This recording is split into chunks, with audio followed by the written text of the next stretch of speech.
Welcome to my channel, Madam Juliana. Yes. Today I want to talk about goal settings. What is goal settings? Goal settings. This is the powerful process of thinking about your idea future, turning your vision into reality. Oyina kiruubirirwa ki ekikujja ewaka n'ogenda kunoonya ssente?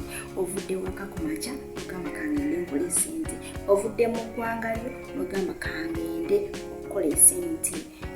Kiki ekikutwala, kiruubirirwa ki ky'olina ng'omuntu ekikutwala ebweru okukola ssente, oba ekikujja mu maka go n'ogamba kankere ku makya ngende nkole ssente nkomewo kawulezi? Kiruubirirwa ki gwe ky'olina?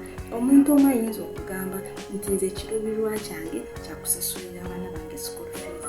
Omulala agambe nti nze kiruubirirwa kyange ndina looni njagala gisasula, oba ye oba muzadde we.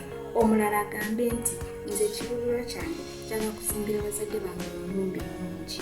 Omulala agambe nti nze kiruubirirwa kyange njagala ssente za bizinesi, njagala kukola bizinesi. Kitegeera mukwano?